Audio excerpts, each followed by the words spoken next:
அனைவருக்கும் வணக்கம். டிஎன்எஸ்டிசி அரசு போக்குவரத்து களத்தில் இருக்கக்கூடிய காலி பணியிடங்கள் கண்டக்டர் மற்றும் டிரைவர் பணியிடங்களுக்காக, அதாவது குறிப்பாக டிசிசி மெத்தட் படி இப்போ லாஸ்ட் டைம் எடுத்திருந்தாங்க.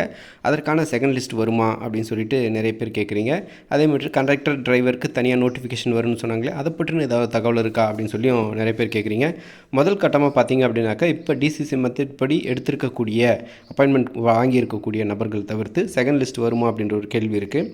பெரும்பாலான அந்த கோட்டா அடிப்படையில் பெரும்பாலான டிபோவில் கேட்கும்போது, அது சம்மந்தப்பட்ட கோட்டத்தில் கேட்கும்போது, இப்போ சேலம் இந்த மாதிரி கும்பகோணம் லிமிடெட் இந்த மாதிரி ஒவ்வொரு இந்த இதுலேயும் கேட்கும்போது ஜாயின் பண்ணியிருக்கக்கூடிய நபர்களின் எண்ணிக்கை நம்ம நோட்டிஃபிகேஷனில் வந்திருக்கு பார்த்திங்களா, ஒவ்வொரு மாவட்டத்துக்கும் எவ்வளோ அப்படின்னு சொல்லி கொடுத்துருப்பாங்க.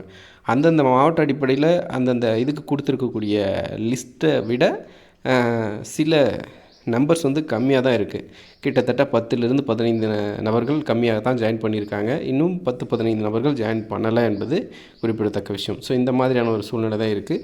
ஸோ செகண்ட் லிஸ்ட் வருவதற்குண்டான வாய்ப்புகள் இருக்குது. இது ஒரு ரீசனா.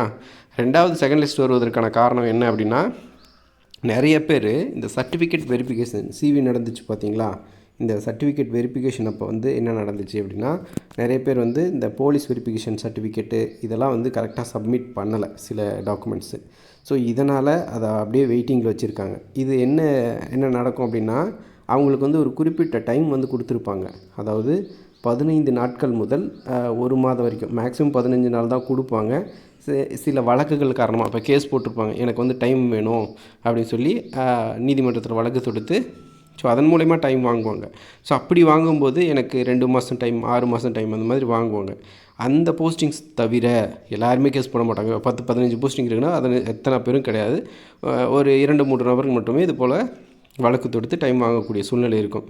அவங்களுக்கு கம்யூனிட்டி சம்மந்தப்பட்ட இஷ்யூஸ் இருக்கும், அதனால் வழக்கு தொடுத்துருக்கலாம். அதே மாதிரி இந்த மாதிரி டாக்குமெண்ட் சம்மந்தப்பட்ட இஷ்யூஸ் ஏதாவது இருக்கும். ஸோ இதனால் அது வந்து டைம் வாங்கி வச்சுருப்பாங்க. அந்த போஸ்டிங் தவிர்த்து மற்ற போஸ்டிங்ஸ் வந்து ஜாயின் பண்ணலை அப்படின்ற பட்சத்தில், ஜாயின் பண்ணாத போஸ்டிங்ஸ் நிறையவே இருக்குது.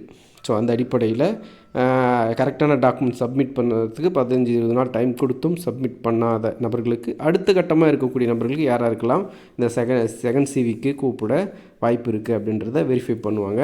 ஸோ அந்த மார்க் அடிப்படையில் அந்த செகண்ட் லிஸ்ட்டு அழைப்பதற்கான வாய்ப்புகள் மிக மிக அதிகமாக இருக்குது. ஸோ அதனால் செகண்ட் லிஸ்ட் கூப்பிடுறதுக்கான சான்சஸ் அதிகமாக இருக்குது. தேர்தலுக்கு பிறகு தான் இந்த அப்டேட் வரும். தேர்தலுக்கு முன்னதாக வருவதற்குண்டான வாய்ப்புகள் இல்லை. ஏன்னா உங்களுக்கு தேர்தல் நடத்தை விதிமுறைகள் வந்துருச்சு. ஸோ அந்த அடிப்படையில்